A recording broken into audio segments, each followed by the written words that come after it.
듣도 보도 못한 나라에서 굴러들어온 동양 여자가 우리 삼합회를 건드려? 그녀는 말없이 머리끈을 묶고 조용히 한 발을 내디뎠다. 주변은 숨을 죽였고 눈빛이 날카롭게 변한다. 날 만난 걸 후회하게 해줄게. 왜 이런 충격적인 대화가 오고 가게 된 걸까요? 지금부터 어느 한 태권도 국가대표의 놀라운 사연을 들어보겠습니다. 1초면 되는 좋아요와 구독 부탁드립니다. 안녕하세요.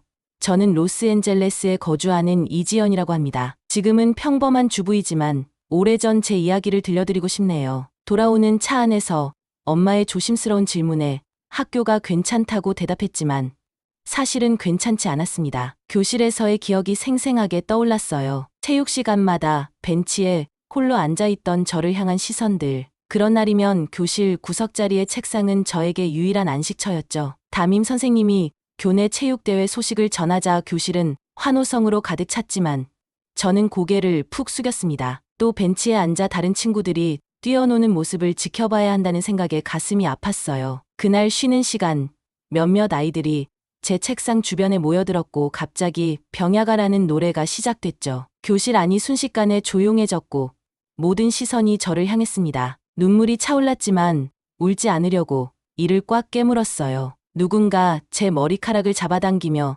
약한 아이라는 것을 다시 한번 확인시켜 주었죠. 가방을 들고 교실을 뛰쳐나와 화장실 칸막이 안에 숨어 소리 없이 울었습니다. 그날 이후로 학교에 가는 것이 더 무서워졌어요. 집에서는 늘 아프다는 말만 반복했죠. 부모님은 처음엔 믿으셨지만 점점 의심하기 시작하셨습니다. 결국 엄마는 학교에 찾아가셨고 담임 선생님과의 상담 후에 모든 상황을 알게 되셨어요. 아동 심리 상담실을 찾게 되었고 상담사는 자신감을 키워줄 수 있는 신체 활동을 권했습니다. 특히 스스로를 방어할 수 있는 무술을 추천했죠. 그렇게 만난 곳이 태권도장이었습니다. 처음엔 강하게 거부했지만 부모님의 설득에 백태권도장 앞에 서게 됐어요. 문을 열고 들어가는 순간 탁 트인 공간과 도복을 입은 아이들이 눈에 들어왔습니다. 나이가 지긋한 백사범님이 다가오셨고 사범님은 정도전다오라는 다 강조하셨죠. 태권도는 싸움이 아니라 자신을 이기는 길이라는 그 말에 처음으로 작은 용기가 생겼습니다. 태권도는 제게 새로운 세상을 열어주었어요. 처음엔 모든 동작이 힘들었지만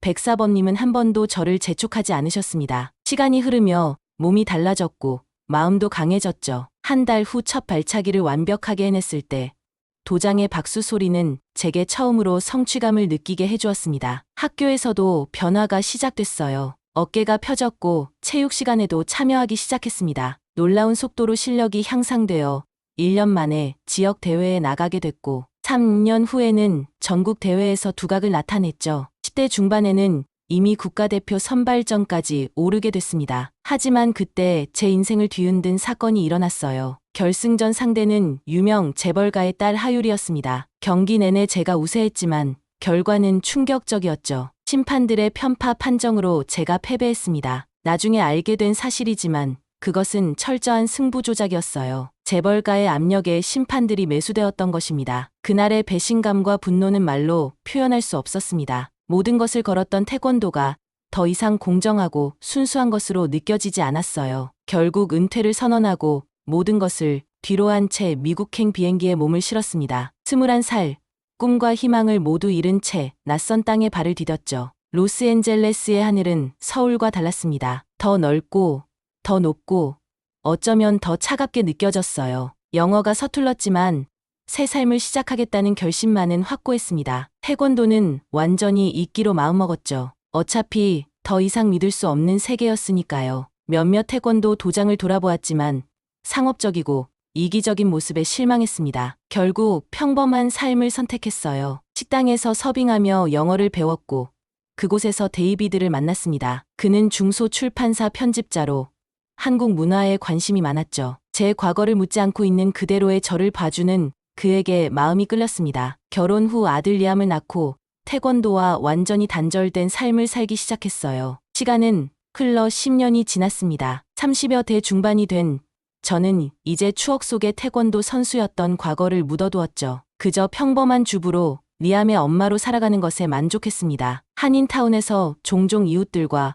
어울리며 제한된 한국어로 대화하는 리암을 보는 것이 소소한 즐거움이었어요. 하지만 인생은 언제나 예상치 못한 전환점을 맞이하게 됩니다. 그리고 제게 그 전환점은 아들 리암의 눈물로 찾아왔죠. 다음 날 아침 스마트폰 알림음이 쉴 새 없이 울렸습니다. 어제 있었던 일이 소셜미디어를 통해 폭발적으로 퍼져나가고 있었어요. 태권도 맘, 아시안 타이거 맘, 한인타운의 수호자 등 여러 제목이 달린 영상이 수만 번 공유되고 있었죠. 동네 한인들은 물론이고 다른 아시안 커뮤니티에서도 응원의 메시지가 쏟아졌습니다. 데이비드는 아침 식사를 준비하며 걱정스러운 얼굴로 물었어요. 괜찮은 거야? 이렇게 유명해지는 거. 솔직히 불편해. 그릇을 테이블에 놓으며 대답했습니다. 하지만 후회는 없어요. 리암이 다시는 그런 일을 겪지 않았으면 해요. 리암은 달라진 모습이었어요. 어제까지만 해도 두려움에 웅크렸던 아이가 오늘은 어깨를 펴고 당당하게 걸어다녔죠. 아침을 먹으며 리암이 조심스레 물었습니다. 엄마, 나도 태권도 배울 수 있어요? 그 질문에 잠시 망설였어요. 태권도가 저에게 준 상처를 생각하면 아이에게 같은 길을 걷게 하고 싶지 않았죠. 하지만 동시에 태권도가 제게 준 힘과 자신감을 떠올렸습니다. 결국 고개를 끄덕였어요. 물론이지. 하지만 태권도는 단순한 무술이 아니야. 정도라는 것을 배우는 거지. 내 자신을 지키는 법과 함께 어떤 상황에서 그 힘을 써야 하는지도 배워야 해. 리암의 눈이 반짝였습니다. 학교에 가기 싫어하던 모습은 온데간데 없이 사라졌어요. 그러나 평화는 오래가지 않았습니다. 저녁이 되자 낯선 번호로 전화가 왔어요. 받자마자 들려온 것은 중국어 억양의 영어였죠. 어제 일에 대해 사과하지. 하지만 이것으로 끝이 아니야. 너희 가족을 지켜보고 있다. 전화가 끊기고 온몸에 한기가 돌았습니다. 즉시 경찰에 신고했지만 그들은 여전히 증거가 불충분하다며 적극적인 조치를 취하지 않았어요. 데이비드는 이사를 강력히 주장했지만 저는 거부했습니다. 이번에는 도망치지 않을 거라고, 이 문제를 정면으로 맞서겠다고 결심했으니까요. 다음 날 아침 집 앞 담장에 붉은 스프레이로 중국어가 적혀 있었습니다. 번역해보니 너희 차례가 올 것이다 라는 위협이었어요. 이제는 단순한 학교 폭력이 아니라 조직적인 갱단의 위협이 되었죠. 리암을 학교에 보내는 것조차 불안해졌습니다. 고민 끝에 한인회를 찾아갔어요. 지역 내 다른 가족들도 비슷한 위협을 받고 있었죠. 대부분은 두려움에 침묵하고 있었지만 제 영상을 본 후 조금씩 목소리를 내기 시작했습니다. 한인회장은 저를 보자마자 깊은 한숨을 내쉬었어요. 이지연 씨, 그 영상 봤습니다. 용감하긴 하지만 위험한 일을 하셨어요. 삼합회는 단순한 갱이 아닙니다. 그들은 조직적이고 잔인해요. 그럼 계속 당하고만 있어야 한다는 건가요? 제 목소리가 높아졌습니다. 우리 아이들이 인종차별을 당하고 폭력에 노출되는 걸 그냥 지켜봐야 한다는 건가요? 한인회장은 고개를 저었어요. 그런 뜻이 아닙니다. 우리도 대책을 논의 중이에요. 경찰과 시의원들과 만나고 있고 지역 순찰대도 조직하려 합니다. 다만 개인적인 행동은 위험할 수 있어요. 그날 저녁 한인회의 권유로 지역 주민들과의 모임에 참석했습니다. 30여 명의 한인들이 모여 있었고 몇몇은 제 영상을 보고 왔다며 반갑게 인사했어요. 모임에서는 삼합회의 위협에 대한 대응책을 논의했습니다. 공동 순찰대를 조직하고 아이들의 등하교를 함께하며 위협 상황을 기록하고 신고하는 시스템을 만드는 것이었죠. 모임이 끝나고 집으로 돌아오는 길, 뒤에서 발자국 소리가 들렸습니다. 뒤돌아보니 2명의 젊은 남성이 따라오고 있었어요. 본능적으로 위험을 감지하고 발걸음을 재촉했죠. 그들도 속도를 높였습니다. 한적한 골목으로 들어서자 그들이 달려들었어요. 이번에는 준비가 되어 있었습니다. 첫 번째 공격자를 피한 후 정확한 반격으로 제압했어요. 두 번째 남성은 주머니에서 뭔가를 꺼내려 했지만 발차기로 그의 손목을 가격했습니다. 칼이 땅에 떨어졌고 곧 그도 쓰러졌죠. 잠시 후 순찰 중이던 경찰차가 지나가고 있어 손을 흔들어 세웠습니다. 경찰은 두 남성을 체포했고 이번에는 제대로 된 증거가 있었기에 수사가 시작됐어요. 하지만 그들은 끝까지 삼합회와의 관련성을 부인했습니다. 누군가의 지시를 받았다는 증거를 찾을 수 없었죠. 다음 날 이 사건은 지역 뉴스에 보도됐습니다. 태권도 맘, 2명의 공격자 제압이란 제목이었어요. 이제 저는 완전히 공인이 되어버렸습니다. 길을 걸을 때마다 사람들이 알아보고 인사를 건넸죠. 어떤 이들은 자신의 이야기를 털어놓았고 또 어떤 이들은 도움을 요청했습니다. 한인타운 내에서 제 존재는 일종의 안전망이 되어가고 있었어요. 하지만 그만큼 위험도 커졌습니다. 데이비드는 매일 밤 불안에 떨었고 이제는 리암도 학교를 마친 후 곧바로 집에 오도록 했죠. 가족의 안전이 최우선이었으니까요. 한 달이 지났고 삼합회의 위협은 잠시 수그러든 듯했습니다. 리암은 태권도를 배우기 시작했고 학교에서의 괴롭힘도 줄어들었어요. 하지만 이것이 진정한 평화인지 아니면 폭풍 전의 고요인지 알 수 없었습니다. 어느 저녁 한인회장으로부터 급한 전화가 왔어요. 한인타운 내 식당 하나가 불이 났다는 것이었죠. 방화로 의심된다고 했습니다. 다음 날 신문을 보니 그 식당 주인이 최근 보호비 지불을 거부했다는 소문이 있었어요. 이것은 명백한 경고였습니다. 그날 저녁 한인타운 주민들과 긴급 모임을 가졌어요. 이제는 더 적극적인 대응이 필요하다는 의견이 많았습니다. 몇몇은 자체 방위대를 만들자고 했고 또 다른 이들은 변호사를 고용해 법적 대응을 하자고 했죠. 모두 두려움과 분노로 가득 차 있었습니다. 제가 생각하기에는 자리에서 일어나 말했어요. 우리가 필요한 건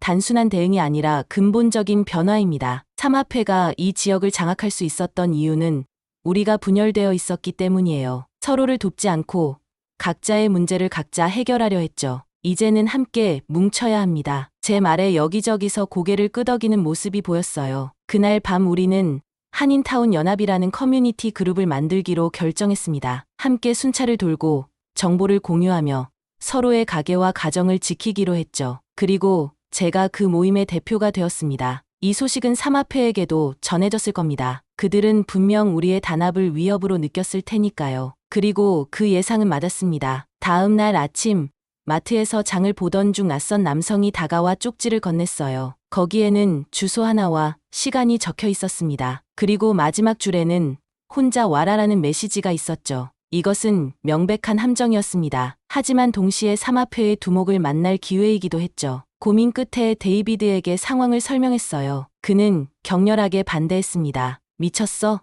저들은 널 죽이려고 할 거야. 하지만 이대로는 끝나지 않을 거예요. 계속해서 우리를 위협하고 결국에는 더 큰 피해가 생길 수도 있어요. 긴 논쟁 끝에 타협점을 찾았습니다. 약속 장소에 가되 미리 경찰에 신고하고 데이비드가 멀리서 지켜보는 것이었어요. 쪽지에 적힌 시간은 다음 날 저녁 8시였습니다. 주소는 한인타운에서 조금 떨어진 중국인 밀집 지역의 한 창고였어요. 그날 밤 잠들지 못하고 천장만 바라보았습니다. 머릿속에는 수많은 생각이 스쳐 지나갔어요. 과거 태권도 선수 시절의 기억, 승부 조작으로 인한 배신감, 그리고 지금의 상황까지 인생이 이렇게 돌고 돌아 다시 한번 결정적인 싸움의 순간으로 향하고 있다는 것이 운명처럼 느껴졌습니다. 아침이 밝았고 하루 종일 긴장감 속에서 시간을 보냈어요. 저녁 식사 시간, 리암에게는 친구 집에 놀러 간다고 거짓말했습니다. 죄책감이 들었지만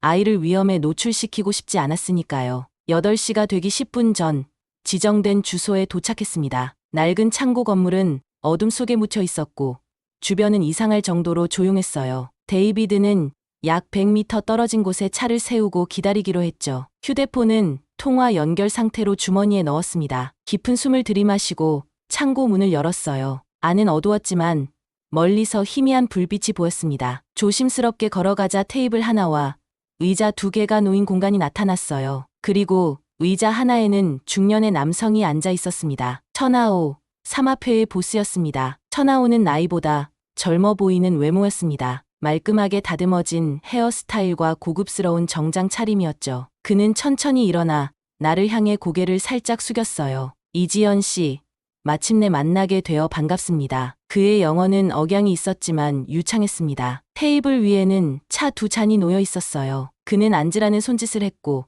경계하면서도 앉았습니다. 당신이 원하는 게 뭡니까?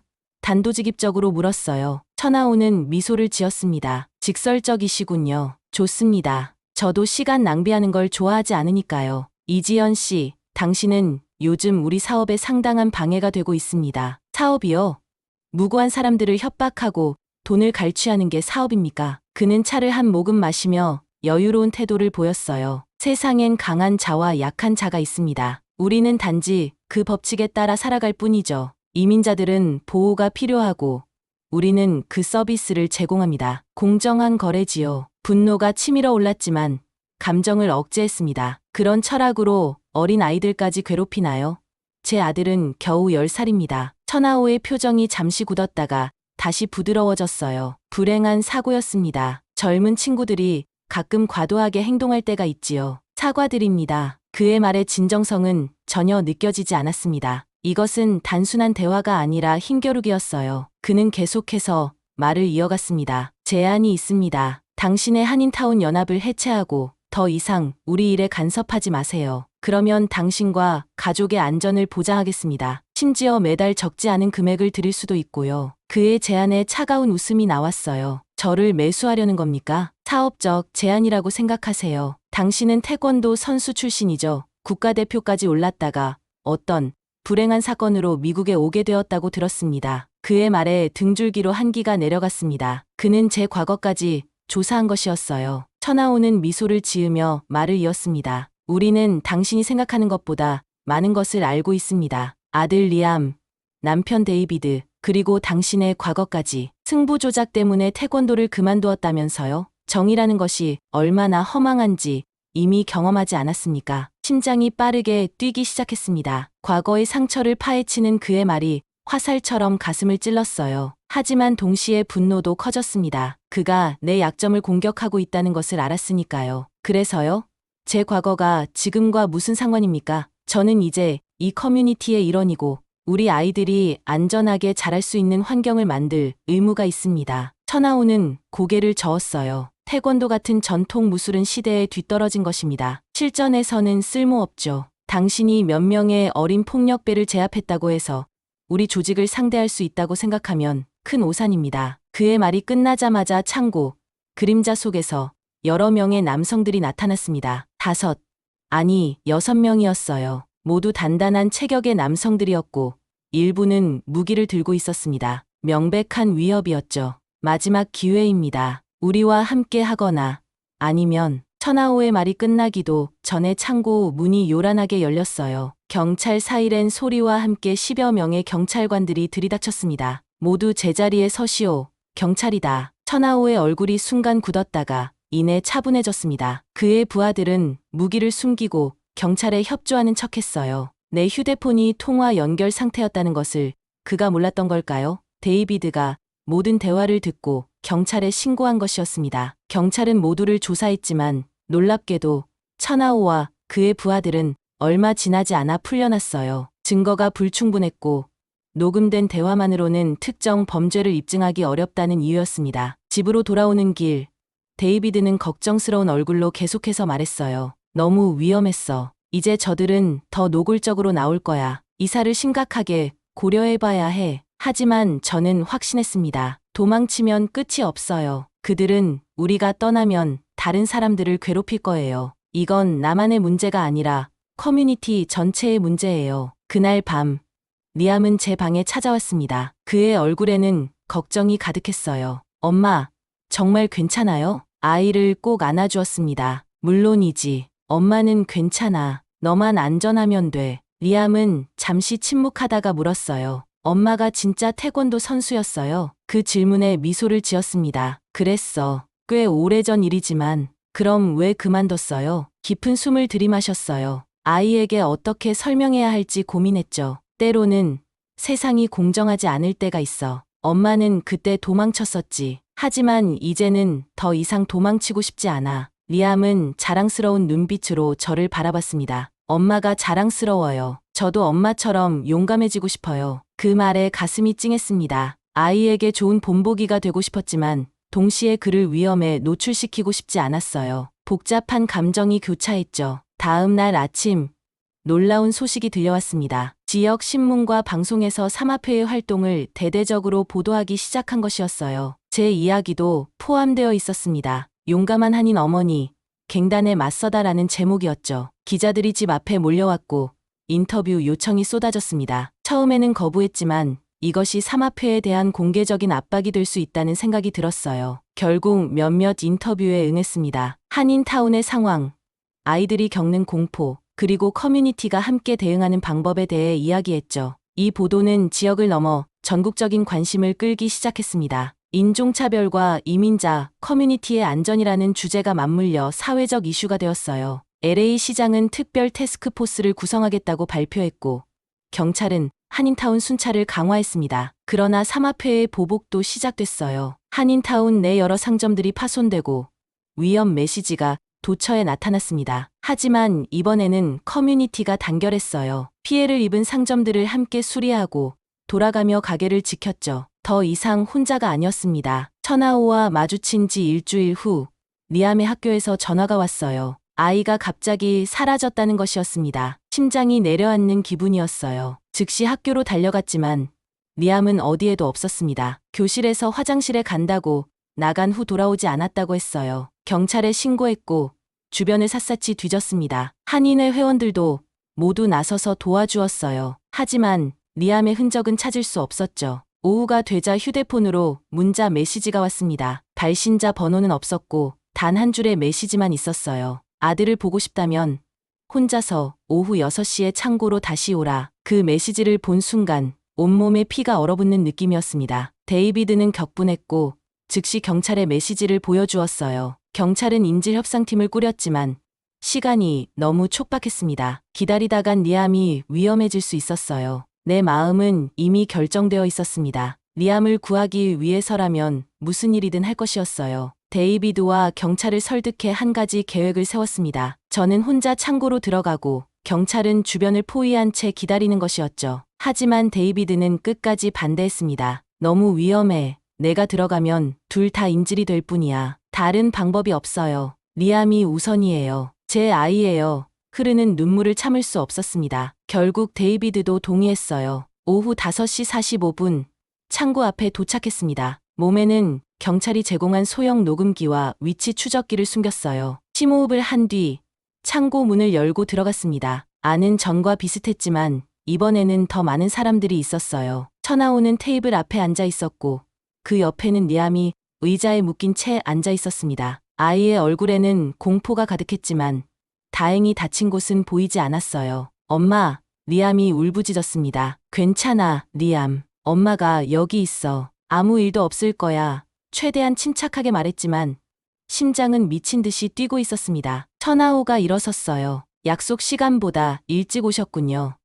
열성적이시네요. 아들을 풀어주세요. 당신이 원하는 건 저지 않습니까? 그가 웃으며 고개를 저었습니다. 그렇게 단순하지 않습니다. 당신은 우리에게 커다란 골칫거리가 되었어요. 언론의 관심, 경찰의 압박, 이 모든 것이 당신 때문이죠. 그는 천천히 제게 다가왔습니다. 이제 당신은 선택해야 합니다. 한인타운을 떠나거나 아니면 그의 말이 끝나기도 전에 외부에서 요란한 소리가 들렸어요. 경찰 사이렌이었습니다. 천하오의 표정이 일그러졌고 그의 부하들이 동요하기 시작했어요. 그때 제가 위치 추적기를 가지고 있다는 것을 눈치챈 것 같았습니다. 배신자, 그가 소리쳤어요. 순간 창고는 혼란에 빠졌습니다. 창고 문과 창문이 동시에 열리며 경찰들이 들이닥쳤어요. 그 혼란 속에서 천하오가 리암 쪽으로 달려갔습니다. 그가 아이를 해칠 것이라는 공포에 본능적으로 움직였죠. 몸이 공중으로 떠오르는 느낌이었습니다. 태권도에서 가장 기본적이면서도 강력한 발차기, 앞차기가 천하오의 가슴을 정확하게 강타했어요. 그는 뒤로 날아가 벽에 부딪혔습니다. 곧바로 리암에게 달려가 묶인 줄을 풀어주었어요. 아이를 품에 안자마자 경찰들이 다가와 보호해 주었습니다. 삼합회 조직원들은 모두 체포되었고 천하오 역시 수갑이 채워졌어요. 이번에는 인질극이라는 명백한 증거가 있었기에 그는 쉽게 빠져나갈 수 없었습니다. 리암은 병원으로 이송되어 검사를 받았지만 다행히 신체적 외상은 없었어요. 정신적 충격에 대한 치료는 필요했지만 아이는 생각보다 강인했습니다. 병원에서 리암은 제 손을 꼭 잡고 물었어요. 엄마, 정말 날아오르는 것 같았어요. 어떻게 그렇게 할 수 있어요? 미소를 지으며 아이의 머리를 쓰다듬었습니다. 그건 태권도의 정신이야. 몸과 마음이 하나가 되면 불가능한 것도 가능해져. 그날 밤 가족 모두 집으로 돌아왔을 때 처음으로 진정한 안도감을 느꼈습니다. 하지만 이것이 끝이 아니라는 것을 알았어요. 천하오는 체포되었지만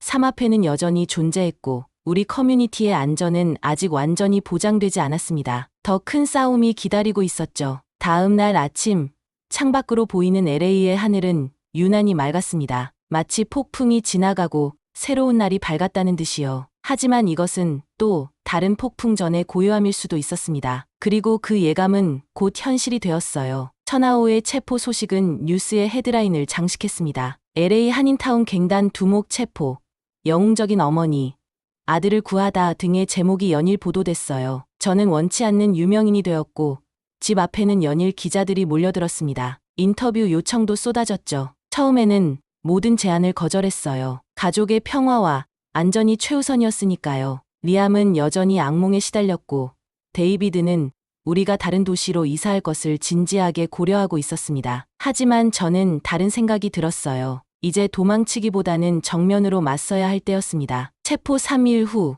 검찰에서 연락이 왔어요. 천하오에 대한 재판이 준비 중이며 제가 중요 증인으로 출석해 줄 것을 요청했습니다. 또한 그들은 충격적인 소식을 전했어요. 천하오가 보석으로 풀려날 가능성이 있다는 것이었죠. 그의 변호인단이 강력하게 움직이고 있었고 일부 증거의 법적 효력에 의문이 제기되고 있었습니다. 이 소식에 데이비드는 격분했어요. 어떻게 이런 일이 가능해? 그는 우리 아들을 납치했어. 검사는 무력한 표정으로 말했습니다. 최선을 다하고 있습니다만 그들은 매우 영리하게 법적 허점을 파고들고 있어요. 이지연 씨의 증언이 결정적일 수 있습니다. 집으로 돌아오는 길, 깊은 생각에 잠겼어요. 과거의 승부 조작으로 정의를 잃었던 기억이 떠올랐습니다. 그때는 도망쳤지만 이번에는 달랐어요. 이번에는 제가 직접 정의를 위해 싸울 것이었습니다. 그날 저녁, 가족 회의를 열었어요. 데이비드와 리암에게 제 생각을 털어놓았습니다. 이제 도망치지 않을 거예요. 천하오가 풀려난다 해도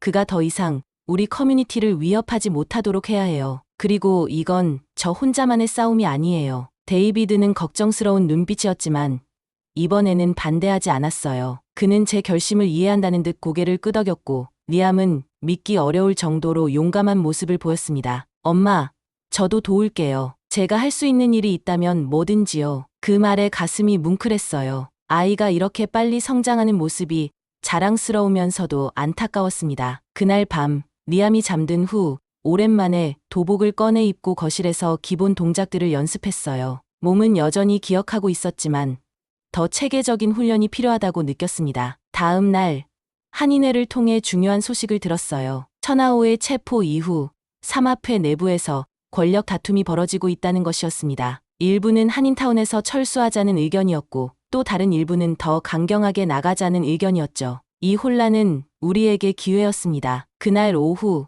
한인타운 주민들과 대규모 회의를 가졌어요. 50여 명의 상인과 주민들이 모였고 저는 처음으로 공개적인 자리에서 연설을 했습니다. 우리는 이제 두려움에서 벗어나야 합니다. 삼합회가 우리 지역을 장악할 수 있었던 이유는 우리가 각자 고립되어 있었기 때문이에요. 이제는 함께 뭉쳐야 할 때입니다. 한인들 사이에서 동의하는 목소리가 커졌습니다. 우리는 구체적인 계획을 세웠어요. 상점마다 비상경보 시스템을 설치하고 순찰 조직을 강화하며 정기적인 자위훈련을 실시하기로 했죠. 또한 다른 아시안 커뮤니티와도 연대를 맺기로 했습니다. 회의가 끝난 후 중년의 한 남성이 다가왔어요. 그는 한인타운에서 무술도장을 운영하는 김사범이라고 했습니다. 이지연 씨, 당신의 용기에 감동받았습니다. 저희 도장을 자유롭게 사용하세요. 주민들에게 자기방어 기술을 가르치는데 도움이 필요하다면 기꺼이 협력하겠습니다. 그의 제안에 감사했어요. 이틀 후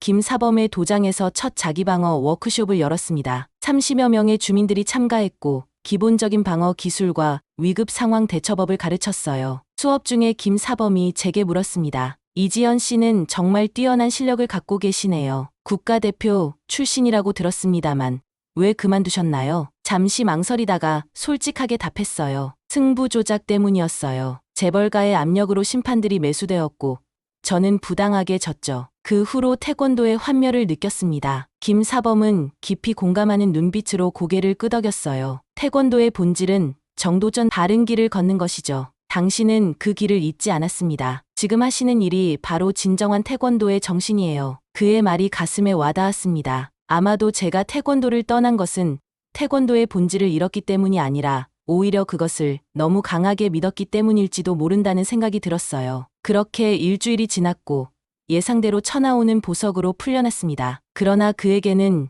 여러 제약이 있었어요. 전자 발찌를 차야 했고 한인타운에 접근하는 것이 금지되었으며 여권도 압수되었습니다. 그럼에도 불구하고 그의 석방 소식은 커뮤니티에 불안감을 주었어요. 석방 다음 날 삼합회의 반응이 나타났습니다. 한인타운 곳곳에 중국어로 된 포스터가 붙었어요. 번역해보니 경고 메시지였습니다. 태권도, 맘은 죽을 것이다 라는 직접적인 위협이었죠. 경찰에 신고했지만 그들은 단지 순찰을 강화하겠다는 말뿐이었습니다. 데이비드는 더욱 불안해했고 리암은 학교에 가는 것이 두려워했어요. 하지만 이번에는 우리 혼자가 아니었습니다. 한인타운 주민들이 자발적으로 리암의 등하교를 돕겠다고 나섰고 우리 집 주변에도 자원 경비대가 형성되었죠. 그날 저녁 김 사범이 급히 찾아왔어요. 그는 중요한 정보를 가지고 있었습니다. 삼합회 내부 소식을 들었습니다. 천하우는 곧 중국으로 도주할 계획이라고 해요. 재판이 시작되기 전에 말이죠. 그리고 떠나기 전에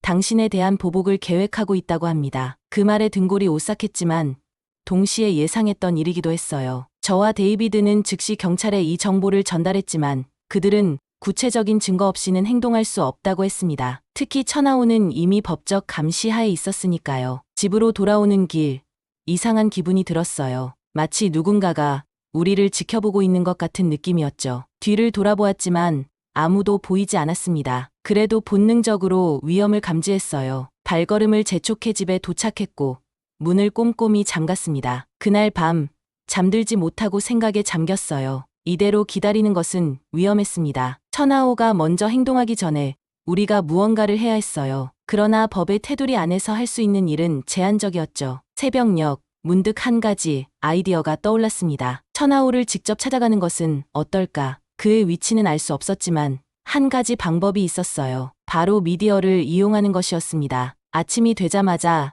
지역 방송국에 연락했어요. 지난번 인터뷰 제안을 받아들이겠다고 했죠. 방송국은 즉시 응했고 그날 오후 생방송 인터뷰가 잡혔습니다. 스튜디오에 들어서자 긴장감이 엄습했어요. 하지만 이것은 필요한 전략이라고 스스로를 다독였습니다. 카메라가 켜지고 인터뷰가 시작됐어요. 이지연 씨, 최근 삼합회와의 대치 상황에 대해 어떻게 생각하십니까? 침착하게 대답했습니다. 저는 단지 제 가족과 커뮤니티를 지키고 싶을 뿐입니다. 천하오와 그의 조직이 우리 지역에서 빠져나가기를 바랍니다. 하지만 그들이 떠나기 전에 대화를 통해 평화로운 해결책을 찾고 싶어요. 그리고 결정적인 말을 덧붙였습니다. 천하오에게 직접 말하고 싶습니다. 만약 당신이 이 방송을 보고 있다면 제안이 있습니다. 서로의 안전을 보장하는 선에서 만나서 대화합시다. 더 이상의 폭력은 없어야 합니다. 인터뷰가 끝나고 집으로 돌아왔을 때 데이비드는 격분했어요. 미쳤어? 그를 직접 만나겠다고? 그건 자살행위야. 다른 방법이 없어요. 이대로 기다리다가는 우리 모두가 위험해질 뿐이에요. 그리고 저는 혼자가 아니에요. 이번에는 커뮤니티 전체가 함께하고 있어요. 그날 밤 예상대로 연락이 왔습니다. 문자 메시지였어요. 제안을 받아들이겠다. 내일 정오 도시 공원에서 만나자. 혼자 와라. 메시지를 확인하자마자 경찰에 연락했어요. 그들은 비밀리에 지원을 약속했지만 직접적인 개입은 할 수 없다고 했습니다. 공개된 장소에서의 만남이라 법적으로 개입할 근거가 없었기 때문이죠. 다음 날 정오, 지정된 공원에 도착했습니다. 한산한 평일 낮이었지만 공원에는 몇몇 사람들이 있었어요. 벤치에 앉아 기다리다 보니 천하오가 혼자 걸어오는 모습이 보였습니다. 그는 여전히 자신감 넘치는 표정이었지만 전자 발찌 때문인지 약간 불편해 보였어요. 그가 맞은편 벤치에 앉았습니다. 잠시 침묵이 흘렀고 그가 먼저 입을 열었어요. 과감한 제안이었습니다. 당신은 정말 두려움이 없군요. 두려움이 없는 게 아니라 그것을 이겨낼 용기가 있는 겁니다. 단호하게 대답했어요. 천하오는 미소를 지었습니다. 당신이 원하는 게 뭡니까? 왜 저를 만나자고 했죠? 당신이 곧 도주할 계획이라는 걸 알고 있어요. 그리고 그 전에 저와 제 가족에게 해를 끼치려 한다는 것도요. 그의 표정이 살짝 굳었다가 다시 평온해졌어요. 정보망이 좋군요. 맞습니다. 저는 곧 떠날 겁니다. 그런데 그게 당신과 무슨 상관이죠? 제안이 있습니다. 당신은 한인타운에서 손을 떼고 평화롭게 떠나세요. 그러면 저희도 더 이상 당신을 쫓지 않겠습니다. 천하오는 비웃듯이 웃었어요. 제가 왜 그래야 합니까? 당신 때문에 저는 모든 것을 잃었어요. 명예, 권력, 그리고 우리 모두가 원하지 않는 더 큰 갈등이 생길 겁니다. 그의 말을 잘랐습니다. 지금 이 대화는 녹음되고 있고 만약 저나 제 가족에게 무슨 일이 생긴다면 그 증거는 바로 경찰에 넘어갈 거예요. 천하오의 눈이 날카로워졌어요. 위협하는 겁니까? 아니요. 그저 현실을 알려드리는 겁니다. 당신이 떠나기 전에 한 가지 더 보여드리고 싶은 게 있어요. 작은 태블릿을 꺼내 영상을 보여주었습니다. 그것은 한인타운 전체에 설치된 새로운 감시 시스템이었어요. 주민들이 자발적으로 모금하여 설치한 것이었죠. 모든 골목, 모든 상점이 이제 실시간으로 감시되고 있었고, 그 영상은 클라우드에 자동 저장되고 있었습니다. 이제 당신의 조직원들이 움직일 때마다 모든 것이 기록됩니다. 그리고 한인타운 주민들은 더 이상 두려워하지 않아요. 그들은 단결했고 자신들을 지킬 준비가 되어 있습니다. 천하오의 얼굴에서 처음으로 당황한 기색이 보였어요. 그는 잠시 생각하다가 말했습니다. 인상적이군요. 당신은 제가 생각했던 것보다 훨씬 용하고 준비가 되어 있네요. 그는 천천히 일어섰습니다. 좋습니다. 저는 떠나겠습니다. 한인타운에서 손을 떼죠. 하지만 이것으로 우리 사이의 일은 끝나지 않았음을 기억하세요. 위협으로 들리는군요. 아니요. 그저 약속입니다. 언젠가 우리는 다시 만날 테니까요. 천하오는 돌아서서 걸어갔고 저는 그가 완전히 시야에서 사라질 때까지 지켜봤어요. 그가 정말로 자신의 약속을 지킬지는 알 수 없었지만 일단은 작은 승리를 거둔 것 같았습니다. 공원을 나와 집으로 돌아가는 길, 마음이 이상하게 가벼웠어요. 마치 오랫동안 짊어지고 있던 무거운 짐을 내려놓은 듯한 느낌이었습니다. 태권도를 통해 배웠던 정신, 그리고 잊고 있던 자신감이 다시 돌아오는 것을 느꼈어요. 집에 도착했을 때 데이비드와 리암은 걱정스러운 표정으로 기다리고 있었습니다. 그들에게 상황을 설명하자 안도의 한숨을 내쉬었어요. 하지만 이것이 완전한 끝은 아니라는 것을 우리 모두 알고 있었습니다. 천하오의 마지막 말이 여전히 귓가에 맴돌았으니까요. 그날 저녁 한인회에서 긴급 연락이 왔습니다. 삼합회 조직원들이 한인타운에서 철수하기 시작했다는 소식이었어요. 상점들에 붙어있던 위협 포스터들도 하나둘씩 사라지고 있었습니다. 천하오가 정말로 약속을 지키는 것처럼 보였어요. 이틀 후 더 놀라운 소식이 들려왔습니다. 천하오가 전자발찌를 훼손하고 도주했다는 것이었어요. 경찰은 전국적인 수배령을 내렸지만 그는 이미 국경을 넘었을 가능성이 높았습니다. 어떻게든 비밀리에 해외로 빠져나간 것 같았어요. 그의 도주는 우리에게 양날의 검이었습니다. 한편으로는 그가 더 이상 직접적인 위협이 되지 않는다는 안도감이 있었지만 다른 한편으로는 그가 법의 심판을 받지 않게 되었다는 아쉬움도 있었죠. 하지만 가장 중요한 것은 한인타운이 드디어 평화를 되찾았다는 것이었습니다. 그날 밤 처음으로 편안하게 잠들 수 있었어요. 내일부터는 새로운 일상이 시작될 것이라는 기대감이 가득했습니다. 그리고 그 일상 속에는 다시 태권도가 자리 잡고 있었어요. 다음 날 아침 김사범의 도장에 찾아갔습니다. 그는 반갑게 저를 맞이했어요. 이번 일로 많은 것을 깨달았습니다. 태권도는 단순한 무술이 아니라 삶의 방식이라는 것을요. 제가 이곳에서 태권도를 가르치고 싶습니다. 특히 아이들에게 정도의 정신을 전하고 싶어요. 김사범은 환하게 웃으며 고개를 끄덕였습니다. 언제든지 환영합니다. 이지연 사범님. 그 말에 가슴이 뭉클했어요. 15년 만에 다시 들어보는 사범님이라는 호칭이 낯설면서도 무척 자연스럽게 느껴졌습니다. 마치 오랫동안 잃어버렸던 제 일부를 되찾은 것 같았어요. 그날부터 도장에서 아이들을 가르치기 시작했습니다. 처음에는 주 2회 정도였지만 곧 매일 나가게 되었어요. 아이들이 조금씩 성장하는 모습을 지켜보는 것은 무척 보람찼습니다. 특히 리암이 태권도를 통해 자신감을 찾아가는 모습은 더욱 감동적이었죠. 그렇게 한 달이 지났을 때 예상치 못한 소식이 들려왔습니다. KBS에서 다큐멘터리를 제작 중이고 저에 대한 인터뷰를 요청한다는 것이었어요. 태권도로 커뮤니티를 지킨 해외 동포라는 주제였죠. 처음에는 망설였지만 제 이야기가 다른 이들에게 용기를 줄 수 있다면 의미 있을 것 같다는 생각이 들었습니다. 인터뷰 당일 긴장된 마음으로 카메라 앞에 섰어요. 과거의 영광, 좌절, 그리고 새로운 시작에 대해 솔직하게 이야기했습니다. 그리고 마지막으로 한마디를 덧붙였어요. 태권도는 겉으로 보기에는 싸움의 기술처럼 보이지만 실제로는 자신과의 싸움입니다. 자신의 한계를 극복하고 두려움을 이기며 바른 길을 걷는 법을 배우는 것이죠. 저는 그것을 잊고 있었지만 이제 다시 기억해냈습니다. 그리고 그 정신을 다음 세대에게 전하고 싶어요. 인터뷰 영상이 한국에서 방영되었고 예상치 못한 반응이 쏟아졌습니다. 수많은 응원 메시지와 함께 놀랍게도 과거 결승전에서 저와 대결했던 그리고 승부 조작에 연루되었던 하유리로부터도 연락이 왔어요. 하유리의 연락은 제게 충격이었습니다.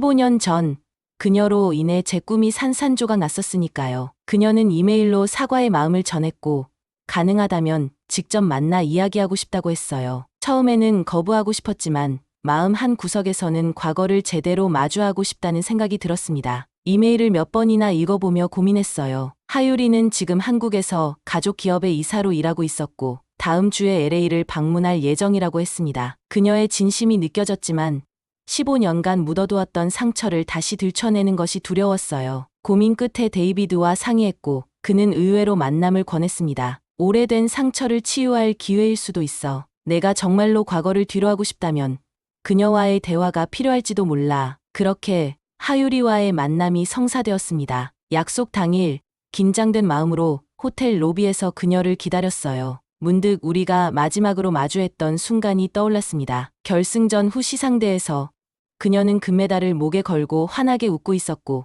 저는 억울함과 분노로 가득 찬 채 자리를 떠났었죠. 지연 씨, 익숙한 목소리에 고개를 들었어요. 하유리였습니다. 그녀는 예전의 오만한 표정 대신 불안한 미소를 짓고 있었어요. 세월이 흘렀지만 그녀는 여전히 아름다웠고 고급스러운 옷차림이 그녀의 지위를 말해주고 있었습니다. 오랜만이네요. 형식적인 인사를 건넸어요. 네, 정말 오래됐어요. 만나주셔서 고마워요. 우리는 호텔 카페로 자리를 옮겼습니다. 어색한 침묵이 흐르다가 하유리가 먼저 입을 열었어요. 지연 씨의 이야기를 뉴스에서 봤어요. 정말 놀라웠어요. 태권도로 커뮤니티를 지키다니.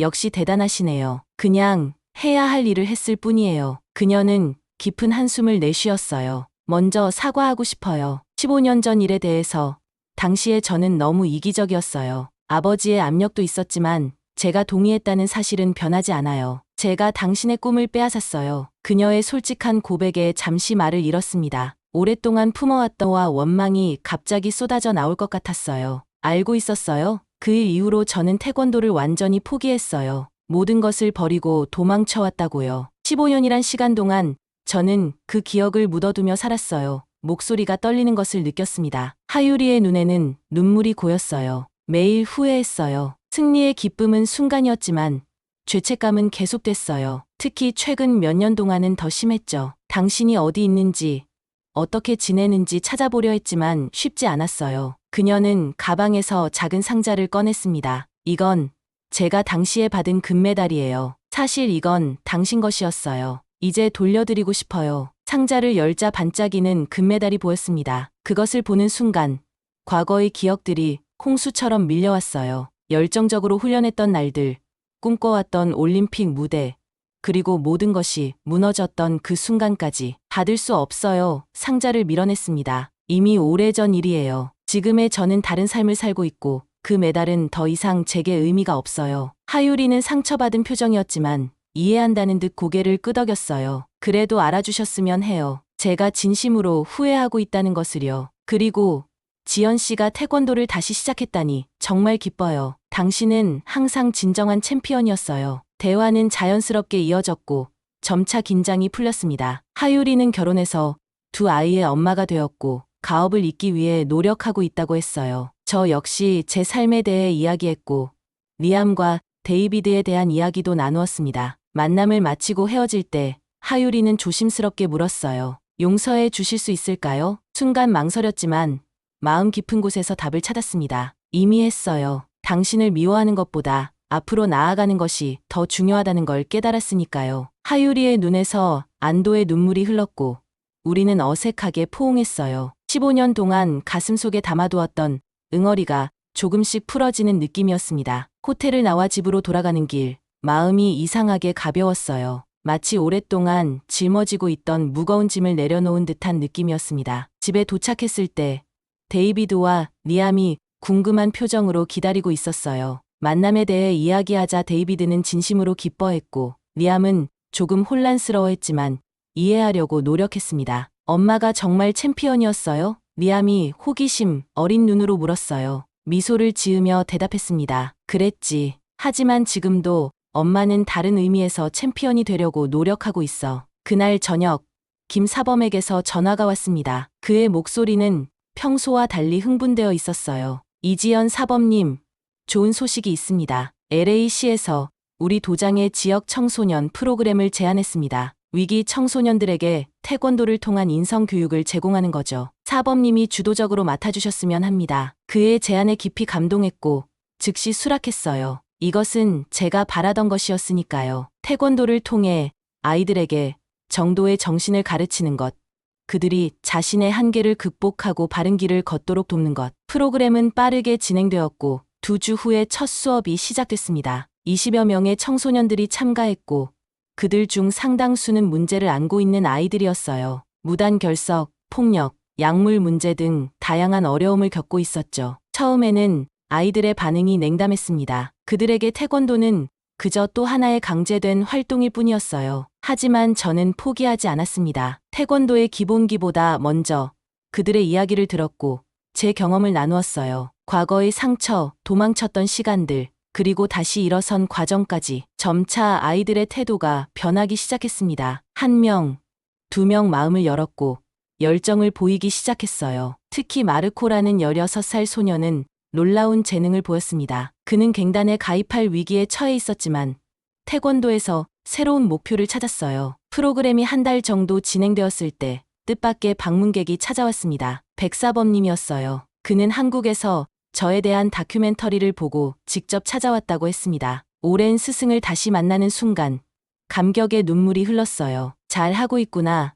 지연아, 백사범님이 따뜻한 미소로 말했습니다. 내가 진정한 정도를 실천하고 있다니 자랑스럽다. 백사범님은 일주일 동안 머물면서 수업을 참관했고 아이들에게 태권도의 깊은 철학에 대해 가르쳐 주셨어요. 그가 떠나는 날 마지막으로 건넨 말이 가슴에 깊이 남았습니다. 지연아, 때로는 가장 어두운 시간이 가장 밝은 빛을 볼 수 있는 때란다. 내가 겪은 모든 어려움은 지금의 너를 만들었고 그것이 수많은 아이들에게 희망이 되고 있어. 백사범님의 방문 이후 프로그램은 더욱 활기를 띠었습니다. 지역 신문에서도 관심을 보이기 시작했고 더 많은 청소년들이 참가하게 되었어요. 그 중에는 한인타운 밖의 아이들도 있었고 다양한 인종과 배경을 가진 학생들이 함께 태권도를 배우게 됐습니다. 그러던 어느 날 저녁 수업을 마치고 도장을 정리하고 있을 때 낯선 방문객이 찾아왔어요. 30대 후반의 한국계 남성이었는데 그는 자신을 한국 스포츠 채널의 프로듀서라고 소개했습니다. 이지연 사범님의 이야기가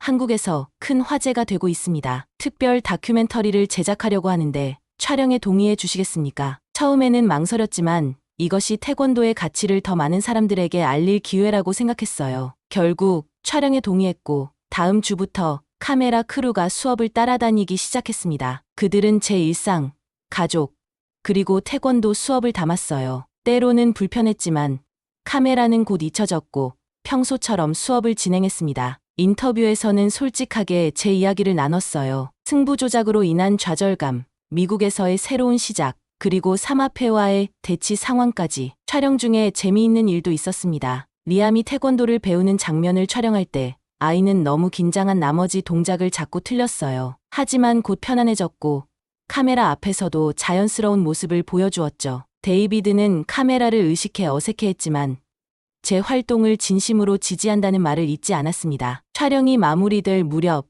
프로듀서는 한 가지 제안을 했어요. 다음 달 서울에서 태권도 국제대회가 열립니다. 이지연 사범님이 특별 게스트로 참석해 주시면 어떨까요? 많은 사람들이 당신의 이야기에 감동받고 있습니다. 그 제안에 놀랐습니다. 한국으로 돌아간다는 것, 그것도 태권도 경기장에 다시 선다는 것은 생각만 해도 가슴이 뛰었어요. 망설임 끝에 가족과 상의하기로 했습니다. 집에서 데이비드와 리암에게 이 제안을 전했어요. 데이비드는 곧바로 지지를 표했고 리암은 흥분해서 한국에 가보고 싶다고 했습니다. 그들의 반응에 용기를 얻어 제안을 수락했어요. 그러나 모든 것이 순탄하게 진행된 것은 아니었습니다. 도장을 비우는 동안 수업을 대체할 사람이 필요했고 청소년 프로그램도 잠시 중단해야 했어요. 또한 한국에서 많은 사람들 앞에 서야 한다는 생각에 불안감도 커졌습니다. 출발하기 전날 밤 잠을 이루지 못하고 고민했어요. 정말 이대로 한국에 가는 것이 맞는지, 과거의 상처를 완전히 치유할 준비가 되었는지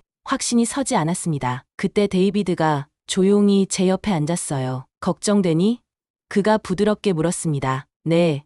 15년 만에 다시 그곳에 간다는 게 두려워요. 사람들이 저를 어떻게 볼지, 제가 과거를 정말 극복했는지도 확신이 없어요. 데이비드는 제 손을 꼭 잡았어요. 당신은 이미 충분히 강해졌어. 그리고 이번엔 혼자가 아니야. 우리가 함께 있잖아. 그의 말에 용기를 얻었고 다음 날 아침 세 식구는 함께 한국행 비행기에 올랐습니다. 비행기가 이륙하는 순간 이상한 감정이 밀려왔어요. 15년 전 절망과 분노를 안고 떠났던 그 땅으로 이제는 가족과 함께 돌아가고 있었습니다. 12시간의 비행 끝에 인천공항에 도착했어요. 놀랍게도 공항에는 몇몇 기자들이 기다리고 있었고 저를 알아본 사람들이 사인을 요청하기도 했습니다. 다큐멘터리가 방영된 후 제 이야기가 생각보다 더 많은 관심을 받고 있었나 봐요. 서울의 호텔에 체크인한 후 잠시 휴식을 취했습니다. 창밖으로 보이는 서울의 모습은 15년 전과 많이 달라져 있었어요. 더 높은 빌딩들, 더 복잡해진 도로, 그리고 변함없이 분주한 사람들.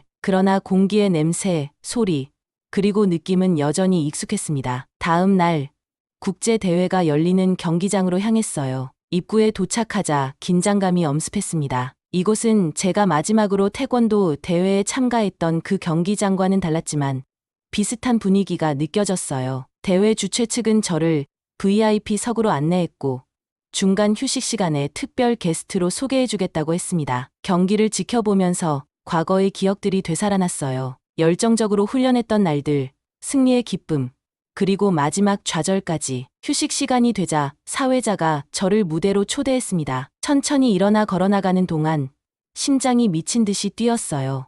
관중석에서는 박수 소리가 들렸고 일부 사람들은 제 이름을 부르기도 했습니다. 마이크 앞에 서자 순간 말문이 막혔어요. 그러나 곧 데이비드와 리암이 응원하는 모습이 눈에 들어왔고 용기를 내어 말하기 시작했습니다. 안녕하세요.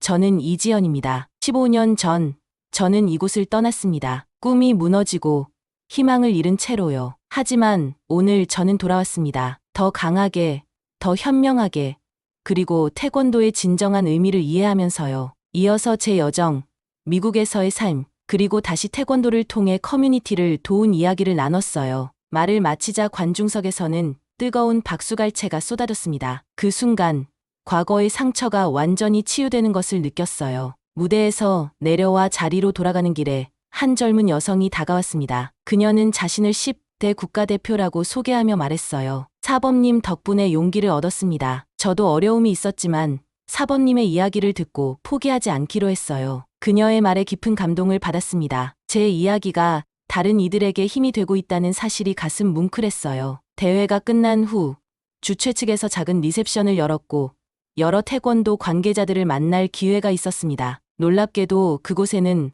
과거 저와 경쟁했던 선수들도 몇 명 있었어요. 그들과 재회하는 것은 어색했지만 시간이 지나며 자연스러운 대화가 이어졌습니다. 리셉션 말미에 태권도협회 회장이 제게 특별한 제안을 했어요. 이지연 씨, 당신의 이야기와 경험은 많은 이들에게 영감을 주고 있습니다. 해외 태권도 홍보대사로 활동해 주시면 어떨까요? 그 제안에 깜짝 놀랐습니다. 한때 저를 외면했던 그 세계에서 다시 공식적인 역할을 맡는다는 것은 상상도 못했던 일이었어요. 바로 대답하지 않고 생각할 시간을 달라고 했습니다. 호텔로 돌아와 가족과 상의했어요. 데이비드는 제 선택을 존중하겠다고 했고 리암은 엄마가 중요한 일을 하게 된다며 기뻐했습니다. 그날 밤 많은 생각을 했고 다음 날 아침 협회에 연락해 제안을 수락했어요. 홍보대사 역할은 주로 미국에서 활동하면서 때때로 한국을 방문하는 것이었습니다. 태권도의 가치를 알리고 젊은 선수들에게 멘토가 되어주는 일이었죠. 이것은 제가 LA에서 하고 있던 일과도 연결되어 있었기에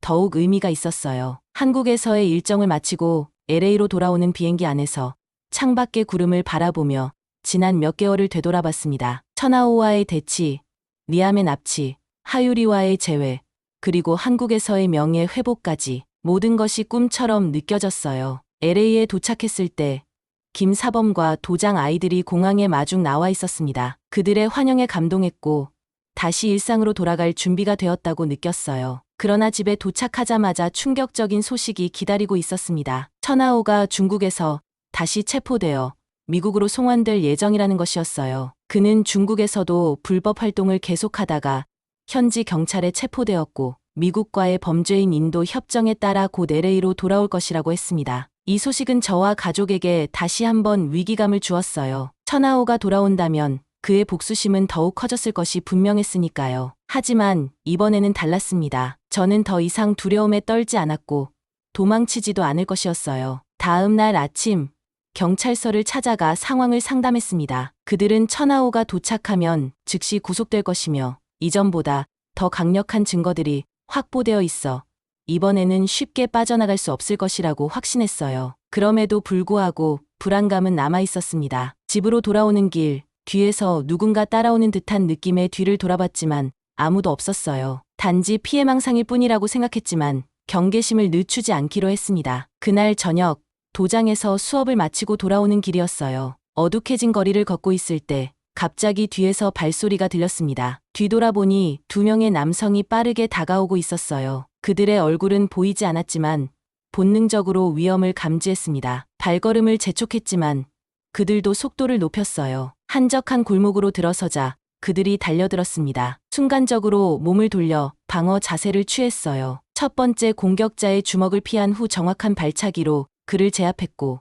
두 번째 남성도 곧 쓰러뜨렸습니다. 쓰러진 남성들의 얼굴을 확인하니 삼합회 조직원들이 아니라 단순 강도들이었어요. 그들을 제압한 후 경찰에 신고했고 곧 순찰차가 도착했습니다. 집에 돌아와 데이비드에게 상황을 설명하자 그는 매우 걱정했어요. 너무 위험해. 천하오의 미국 송환 날짜가 정해졌습니다. 이틀 후 그가 LA에 도착한다는 소식을 들었어요. 경찰은 공항에서부터 그를 구속할 것이라고 약속했지만 왠지 모를 불안감이 계속 남아 있었습니다. 거리를 지나다니는 낯선 아시안들이 저를 주시하는 것 같은 느낌이 들었고 가끔은 누군가 집을 감시하는 듯한 기분이 들기도 했어요. 데이비드와 리암의 안전이 가장 걱정되었습니다. 경찰의 보호를 요청했지만 단지 순찰을 강화하는 것 외에는 할 수 있는 것이 많지 않다고 했어요. 한인회 회원들은 자발적으로 교대로 우리 집 주변을 지켜주겠다고 나섰습니다. 커뮤니티의 단결력이 한층 더 강해진 것을 느꼈어요. 천하오 송환 전날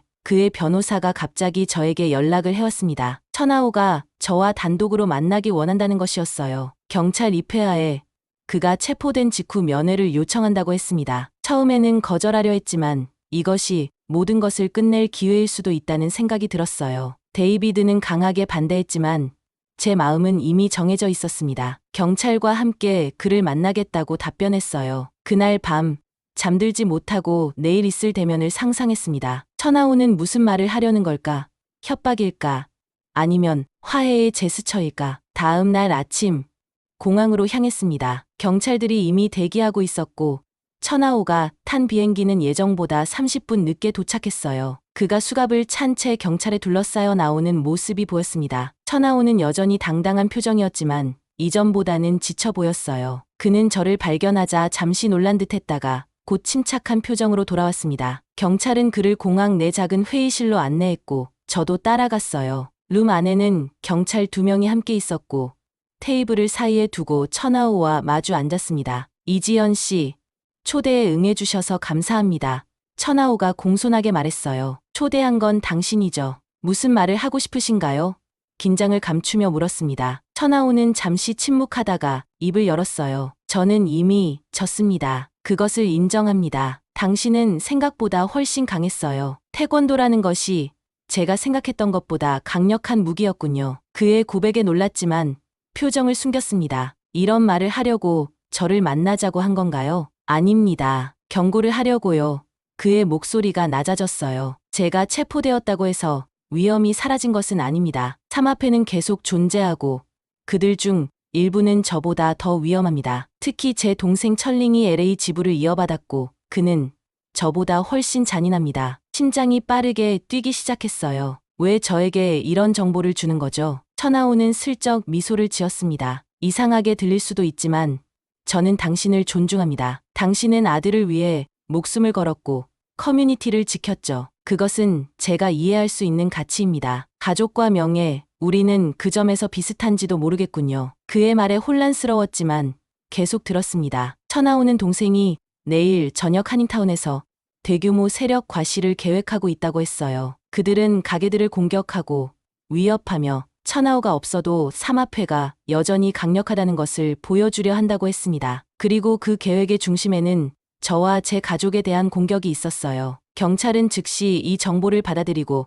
행동을 취하겠다고 했습니다. 그러나 저는 천하오의 말을 완전히 믿지 않았어요. 이것이 함정일 수도 있으니까요. 하지만 한 가지는 확실했습니다. 위협이 현실이라면 우리는 준비되어 있어야 했어요. 공항을 나와 즉시 한인회로 향했습니다. 긴급 회의를 소집했고 모든 상황을 설명했어요. 한인타운 주민들은 이미 위기 대응 계획을 갖고 있었고 즉시 활성화시켰습니다. 각 상점마다 비상 연락망을 구축하고 보안 시스템을 점검하며 자원 경비대를 강화했어요. 그날 저녁 데이비드와 리암에게 상황의 심각성을 설명했습니다. 우리는 내일 하루 동안 집에 머물기로 했고 필요하다면 도시를 잠시 떠날 준비도 했어요. 리암은 처음으로 두려움 대신 결연한 표정을 지었습니다. 엄마, 우리가 도망가면 그들이 이긴 거 아니에요?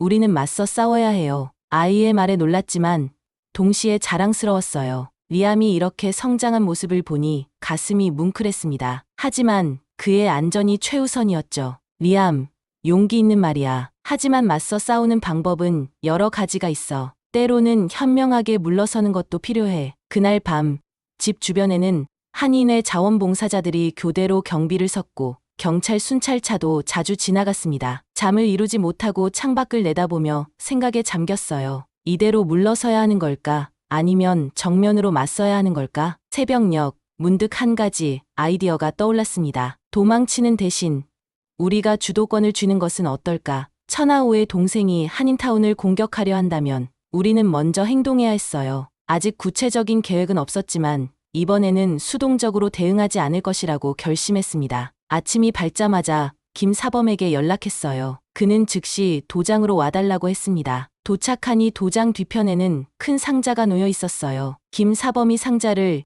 열자 안에는 특별한 도복이 있었습니다. 그것은 한복의 요소를 접목한 현대적인 디자인의 태권도 도복이었습니다. 이건 놀라서 말을 잇지 못했어요. 한국에 계실 때 특별히 주문했습니다. 태권도 홍보대사로서의 첫 공식 활동을 위해 제작된 것이지만 지금이 더 적절한 때인 것 같네요.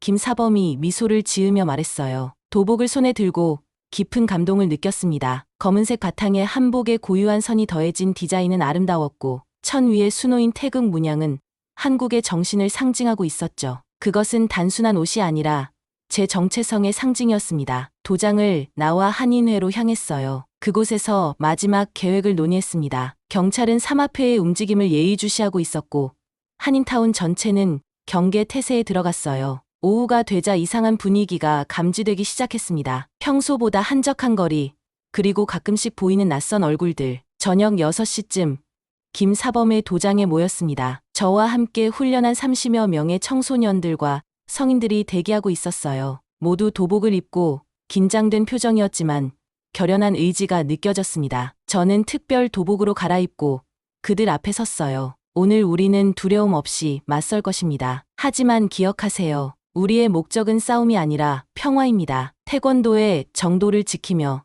필요한 방어만 할 것입니다. 모두가 고개를 끄덕였고 우리는 함께 한인타운 중심부로 향했습니다. 거리에 도착하자 예상대로 상황이 벌어지고 있었어요. 약 50명의 삼합회 조직원들이 상점들을 위협하고 있었고 일부는 이미 유리창을 파손하기 시작했습니다. 그들의 중심에는 천하오와 닮은 남성이 있었어요. 천링이었습니다. 우리 일행이 나타나자 거리는 순간 조용해졌어요. 천링은 놀란 표정으로 우리를 바라봤고 그의 부하들도 주춤했습니다. 저는 앞으로 나서며 큰 소리로 말했어요. 이제 그만하세요. 한인타운은 더 이상 당신들의 놀이터가 아닙니다. 천링이 비웃으며 앞으로 나섰습니다. 태권도 맘이군요. 형이 많이 언급했어요. 하지만 저는 형과 달리 당신을 존중하지 않습니다. 이 도시에는 우리의 질서가 필요해요. 필요한 건 평화와 존중입니다. 당신들의 위협과 폭력은 이제 끝났어요. 단호하게 대답했습니다. 천링은 웃으며 부하들에게 손짓했어요. 그들을 처리해. 그 순간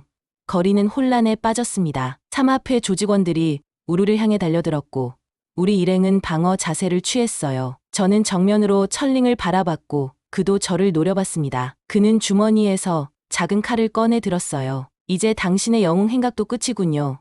그가 위협적으로 말했습니다. 천링이 달려들었고 저는 순간적으로 몸을 피했어요. 그의 칼이 허공을 가르며 지나갔고 저는 정확한 발차기로 그의 손목을 가격했습니다. 칼이 땅에 떨어졌고 그는 분노한 표정으로 맨손 공격을 시도했어요. 천링의 공격은 강력했지만 통제력이 부족했습니다. 반면 저는 침착하게 대응했어요. 태권도의 기본기를 바탕으로 방어와 공격을 번갈아가며 그의 맹공을 피해갔습니다. 주변에서는 다른 삼합회 조직원들과 우리 일행이 대치하고 있었고 일부 시민들은 스마트폰으로 현장을 촬영하고 있었어요. 천링은 점점 지쳐가고 있었습니다. 그의 동작이 느려졌고 호흡이 거칠어졌어요. 반면 저는 오랜 훈련으로 단련된 체력으로 여전히 안정적인 상태를 유지했습니다. 마침내 결정적인 순간이 왔어요. 천링이 균형을 잃는 틈을 타 정확한 발차기를 날렸고 그는 뒤로 넘어졌습니다. 그 순간 경찰 사이렌 소리가 들리기 시작했어요. 경찰차들이 거리를 가득 메우며 진입했고 삼합회 조직원들은 도망치려 했지만 대부분 체포되었습니다. 천링도 바닥에서 일어나려 했지만 경찰이 즉시 그를 제압했어요. 상황이 통제되자 주변에서는 박수와 환호성이 터져나왔습니다. 한인타운 주민들이 모여들어 우리를 축하해 주었고 일부는 눈물을 흘리기도 했어요. 그것은 단순한 승리가 아니라 커뮤니티의 단결과 용기를 보여준 순간이었습니다. 경찰은 천링과 그의 부하들을 체포했고 저와 일행은 증언을 위해 경찰서로 향했어요. 진술을 마치고 나오는 길에 LA 시장이 기다리고 있었습니다. 그는 기자들에게 둘러싸여 있었고 저를 보자 다가왔어요. 이지연 씨, 오늘의 용기와 리더십에 감사드립니다. 당신과 한인 커뮤니티는 LA의 자랑입니다. 시에서도 더 적극적인 지원을 약속드립니다. 시장의 말에 감사를 표했고 기자들의 질문에도 간단히 답변했습니다. 그날의 사건은 뉴스 헤드라인을 장식했고 태권도 맘, LA 한인타운을 구하다라는 제목으로 전국에 보도되었어요. 집으로 돌아오는 길, 문득 하늘을 올려다봤습니다. 별들이 유난히 밝게 빛나고 있었어요. 마음속 깊은 곳에서 평화로운 감정이 피어올랐습니다. 마침내 과거의 상처를 극복하고 진정한 정도의 길을 찾은 것 같았어요. 집에 도착하자 데이비드와 리암이 걱정스러운 얼굴로 달려나왔습니다. 뉴스를 통해 상황을 지켜봤다고 했어요. 리암은 제 특별 도복을 보고 눈을 빛내며 물었습니다. 엄마, 정말 멋져요. 저도 나중에 저런 도복을 입을 수 있을까요? 미소를 지으며 아이의 머리를 쓰다듬었어요. 물론이지. 하지만 먼저 태권도의 정신을 배워야 해. 도복은 그냥 옷이 아니라 그 정신을 담는 그릇이니까. 그날 밤 39는 오랜만에 평화로운 저녁을 보냈습니다. 내일부터는 새로운 일상이 시작될 것이란 기대감이 가득했어요. 더 이상 두려움에 떨지 않고 도망치지 않는 삶, 제 정체성을 당당히 받아들이고 커뮤니티에 기여하는 삶, 그리고 무엇보다 리암에게 자랑스러운 어머니가 되는 삶. 잠들기 전 창밖을 바라보며 생각했습니다. 제 인생은 기대하지 않았던 방향으로 흘러갔지만 결국 저를 이곳으로 이끌었어요. 승부조작으로 인한 좌절, 미국으로의 도피, 그리고 다시 태권도를 찾게 된 과정까지 모든 것이 의미 있는 여정이었던 것 같았습니다. 그리고 이제는 새로운 장이 시작되고 있었어요. 태권도 홍보대사로서, 김사범의 도장에서 가르치는 사범으로서, 그리고 무엇보다 리암의 어머니로서의 삶. 아직 많은 도전이 남아있겠지만 이제는 그것들을 두려워하지 않았습니다. 제 아내는 이미 그것을 극복할 힘이 있다는 것을 알았으니까요. 다음 날 아침, 따스한 햇살이 창문을 통해 들어왔습니다. 새로운 하루가 시작되었고 이것은 단순한 날의 시작이 아니라 제 인생의 새로운 챕터의 시작이었어요. 도복을 입고 거실로 나가 태권도 기본 동작을 연습하기 시작했습니다. 잠시 후 리암이 잠옷 차림으로 나와 저를 따라하기 시작했어요. 엄마, 저도 가르쳐 주세요. 미소를 지으며 아이 옆에 섰습니다. 함께 숨을 깊게 들이마시고 첫 동작을 시작했어요. 이것이 바로 정도전다어의 길이었습니다. 그리고 이제 그 길을 리암에게도 알려줄 수 있게 되었어요. 삼합회와의 최종 대결 이후 한 달이 지났습니다. 한인타운은 이전보다 더 활기찬 모습을 되찾았어요. 상점들은 다시 문을 열었고 거리에는 웃음소리가 가득했습니다. 천링과 그의 부하들은 모두 구속되었고 이번에는 확실한 증거로 인해 오랜 기간 수감될 것이 확실했어요. 천하오도 여러 혐의로 재판을 받고 있었습니다. 지역 신문은 한인타운의 변화를 르네상스라고 표현했어요. 안전해진 거리, 활발한 문화 행사, 그리고 커뮤니티 내 강화된 유대감까지. 그 중심에는 태권도 맘이라는 별명이 붙은 제가 있었죠. 처음에는 그 별명이 부담스러웠지만 이제는 자연스럽게 받아들이게 되었습니다. LA시의 지원으로 한인타운 내에 새로운 커뮤니티 센터가 건립되었어요. 그곳에는 태권도장,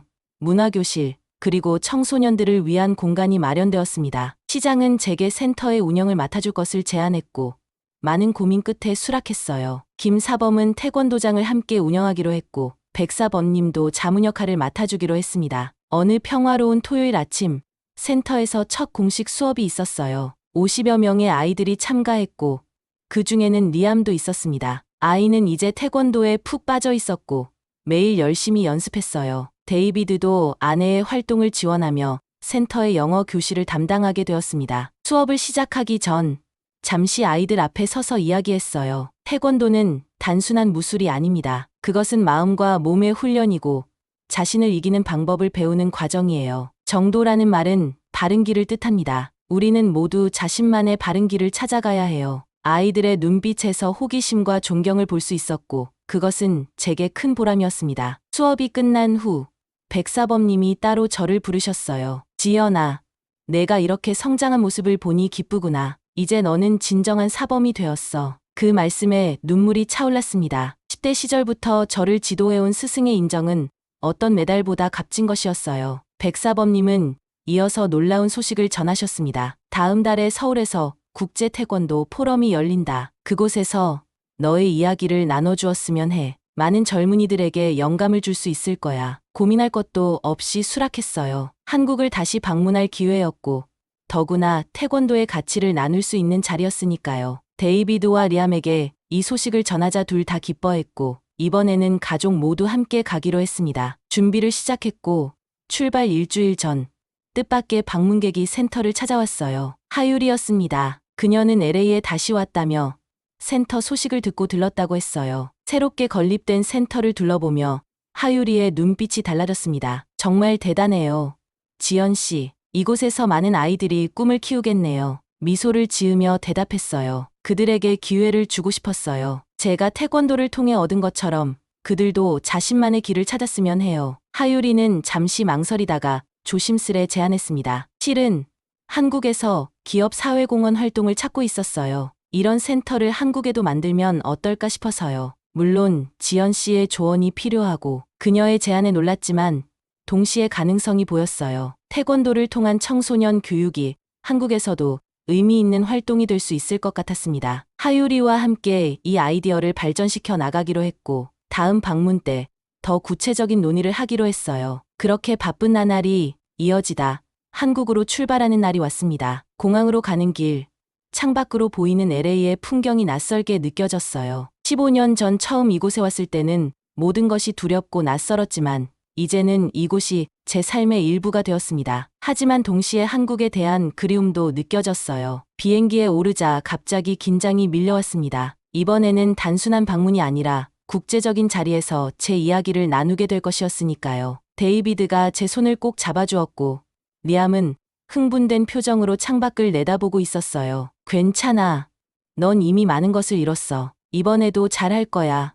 데이비드의 격려에 고개를 끄덕였습니다. 12시간의 비행 끝에 인천공항에 도착했어요. 이번에는 더 많은 취재진들이 기다리고 있었고 태권도 협회 관계자들도 마중 나와 있었습니다. 리암은 처음 방문한 한국에 호기심 가득한 눈빛이었고 데이비드는 아내의 고국을 진지하게 살펴보고 있었어요. 서울의 호텔에 체크인한 후 창밖으로 도시를 바라봤습니다. 서울은 또 다시 변해 있었어요. 더 높은 빌딩들, 더 현대적인 모습이었지만 여전히 익숙한 공기와 소리를 간직하고 있었습니다. 이상하게도 이번에는 고향에 돌아온 듯한 느낌이 들었어요. 다음 날은 바쁜 일정이 기다리고 있었습니다. 아침에는 KBS와의 인터뷰, 오후에는 태권 관계자들과의 미팅, 그리고 저녁에는 환영 만찬이 예정되어 있었어요. 인터뷰 현장에 도착하자마자 많은 스태프들이 반갑게 맞이해 주었습니다. 이지연님, 정말 뵙게 되어 영광입니다. 태권도 맘으로 알려진 후 한국에서도 큰 화제가 되셨어요. 인터뷰는 제 과거부터 시작했어요. 어린 시절 왕따 경험, 태권도와의 만남, 국가대표 시절, 그리고 승부 조작 사건까지 처음으로 카메라 앞에서 모든 것을 솔직하게 이야기했습니다. 미국으로 떠난 이유, LA에서의 삶, 그리고 다시 태권도를 통해 커뮤니티를 지키게 된 과정까지 승부 조작 사건 이후 많이 괴로우셨을 텐데 어떻게 그 상처를 극복하셨나요? 잠시 생각에 잠기다 대답했어요. 사실 완전히 극복했다고 말하기는 어려울 것 같아요. 그 상처는 여전히 제 일부이니까요. 하지만 이제는 그것이 저를 정의하지 않도록 노력하고 있습니다. 오히려 그 경험이 저를 더 강하게 만들었다고 생각해요. 그리고 그 덕분에 지금의 제가 있게 되었고요. 인터뷰 마지막에 진행자가 물었습니다. 이지연 님의 이야기는 많은 이들에게 용기를 주고 있습니다. 앞으로의 계획은 무엇인가요? 미소를 지으며 대답했어요. 계속해서 태권도의 가치를 알리고 싶습니다. 특히 어려움을 겪는 아이들에게 태권도가 삶의 방향을 찾는 길잡이가 되었으면 해요. 그리고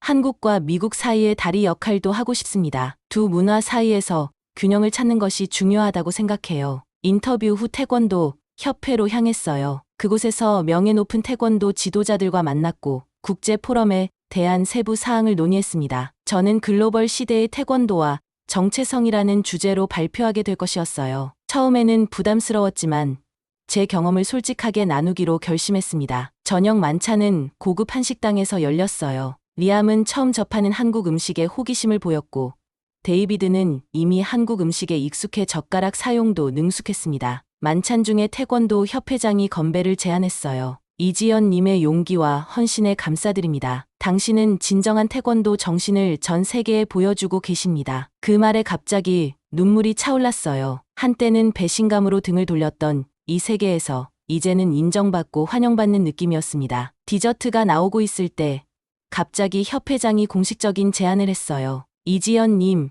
생각해 보신 것이 있습니다. 이번 포럼 이후에 세계 태권도 연맹의 글로벌 앰베서더로 활동해 주시면 어떨까요? 공식적인 역할을 맡아 전 세계의 태권도의 가치를 알려주셨으면 합니다. 그 제안에 깜짝 놀랐습니다. 이것은 단순한 홍보대사가 아니라 세계적인 역할이었으니까요. 잠시 고민했지만 이것이 제가 원하던 방향이라는 생각이 들었어요. LA의 센터 활동과 병행할 수 있다면 더 많은 사람들에게 태권도의 가치를 전할 수 있을 것 같았습니다. 영광이지만 가족과 상의해도 될까요? 협회장은 미소를 지으며 고개를 끄덕였어요. 그날 밤 호텔 방에서 데이비드와 심각한 대화를 나눴습니다. 그는 언제나처럼 저의 결정을 지지했어요. 이것은 내가 원했던 일이잖아. 물론 더 바빠지겠지만 내가 행복하다면 나도 행복해. 다음 날 아침 협회장에게 수락 의사를 전했고 그는 매우 기뻐했습니다. 이제 전 세계를 돌아다니며 태권도의 가치를 알리는 임무가 추가되었어요. 기대와 부담이 함께 밀려왔지만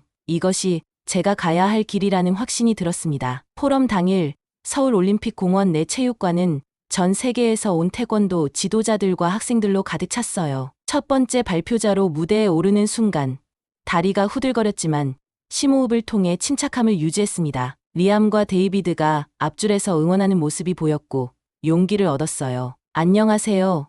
저는 이지연입니다. 한국어로 인사를 시작한 후 영어로 발표를 이어갔습니다. 제 여정, 태권도가 제 삶에 미친 영향, 그리고 LA 한인타운에서의 경험까지 솔직하게 나눴어요. 특히 정도전다의 의미와 그것이 현대사회에서 어떻게 적용될 수 있는지에 대해 이야기했습니다. 태권도는 단순한 무술이 아니라 삶의 철학입니다. 그것은 국경을 초월하고 문화를 연결하며 우리 모두에게 공통된 가치를 제시합니다. 특히 이민자로서 두 문화 사이에서 균형을 찾는 것은 쉽지 않았지만 태권도의 정신은 제게 항상 중심을 제공해 주었습니다. 발표를 마치자 객석에서는 뜨거운 박수가 쏟아졌어요. 질의응답 시간에는 여러 나라에서 온 참가자들의 다양한 질문에 답변했고 특히 젊은 여성들의 질문이 많았습니다. 그들에게 제 이야기가 영감이 되었다는 것이 너무나 기뻤어요. 포럼이 끝난 후 많은 사람들이 다가와 악수를 청했고 함께 사진을 찍기도 했습니다. 그 중에는 어린 태권도 학생들도 있었는데